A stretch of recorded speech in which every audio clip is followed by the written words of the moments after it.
Hi, I'm Jess, so today I'm going to be doing a review of The Darkest Minds by Alexandra Bracken. I finished this last night and I really, really loved it. This follows a girl called Ruby, who at the start of the book is 10. This plague has gone around America that has killed a lot of the children, and the ones that weren't killed have been left with powers, and Ruby is one of the kids that has not died. So the government sees this and they're really scared of the kids with powers and scared what they could do to the people who don't have powers. And so that's where the story starts. And Ruby is sent to a rehabilitation camp when she accidentally erases herself from her parents' memories, and they call the police. And the rehabilitation camps are not really as good as they sound. They are really just to hide the kids away and make sure they don't use their powers in the society.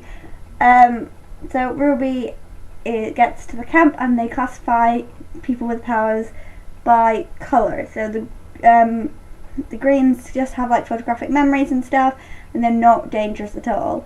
The blues have a little bit more dangerous, but they have kinetic powers. The yellows have powers over electricity, and the oranges, which is what Ruby have powers over minds. She obviously has powers over minds, so she tricks the camp people into thinking she is a green so that they won't kill her or hurt her or experiment on her.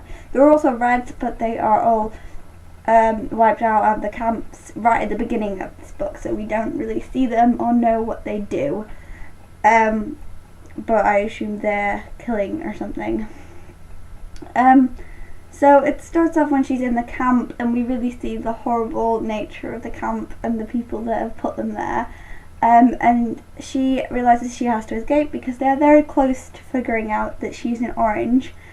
It is a really, really great book. It's a new twist on dystopian. It was so different from anything I've ever read before, and I read a lot of dystopian, and it was just different, and I really liked that. I loved that there was a bit of a road trip style to it during like the middle part of the book, because once Ruby has escaped, she meets up with 3 people who kind of take her under their wing, and she meets up with Liam, Zoo, and Chubbs, and I think their characters were just the best thing about this book. I thought all the character development was amazing. I love Zoo because she doesn't speak. She's like a little girl. I don't know how old she is. I don't know if it says, but she doesn't speak because of some traumatic experience she's had, and she's just, you really see in her how their childhood's been taken away from them, although I think you see in all of them how their childhood's been taken away from them. But Zoo, like, she loves girly things. Like, she runs around a shop trying to find dresses because she's never had a dress before. She can only ever really remember the yellow uniform that she has because she's a yellow. And there is Liam, who is like the love interest in this book, and I loved him. I could talk about him for hours, but I'm not going to, so I'm going to move on to Chubbs. And Chubbs just was refreshing because Liam was really optimistic, and he was like, we're going to get out. And obviously Zoo is a little kid, so she just believes him. And Chubbs kind of offered a reality to the situation because he wasn't entirely sure all the time everything was going to be okay. And he was quite miserable and was always looking back on what he could be doing right now, what he should be doing. He was kind of a coulda, shoulda, woulda kind of person, and didn't want to just settle in life he wanted to look on what life he could have had. And I thought that was refreshing because he really hits home as well, because he's not the type of, he hasn't got anything that he could have had. He's not going to prom or going to college or anything like that, and it's just sad. Another thing that really hits home about them not having their childhoods is when Ruby is in a shop and Zoo gets her to try on some bras, and she doesn't know anything about them because she hasn't had her mum there to teach her that stuff. She hasn't had anyone to teach her that stuff. And it really hits home with all of them how much they've lost because of this rehabilitation camps. And it's really, really great. So I'm going to probably be going into the spoiler part, so if you don't want any spoilers, please go now. When they get to the East River, and she meets Clancy, I was really, really, really worried about it. I was like, he's not what he seems. She just trusted him because he was another orange, and I really didn't trust him, and all the time that she was letting him go into her mind, I was screaming at her not to trust him. And I guess I was right at the end of this book, and Ruby should have listened to me.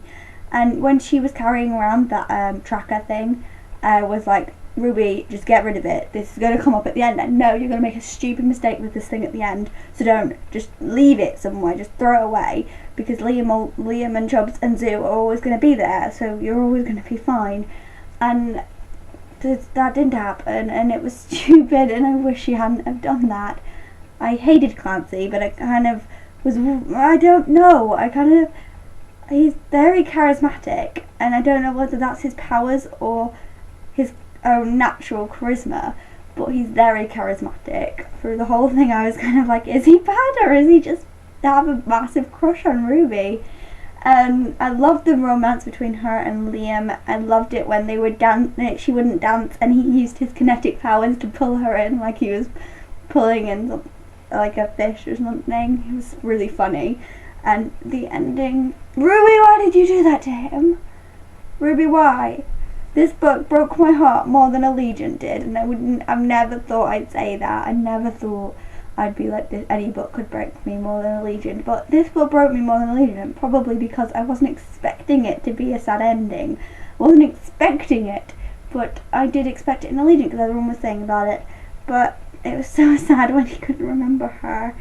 And I want to have Never Fade now, but I have to wait till Christmas, and I don't know how I'm going to wait till Christmas for this book, but I'm going to have to. So I think that's all I have to say about this book, but so I will leave you. So read this book, it's really good. So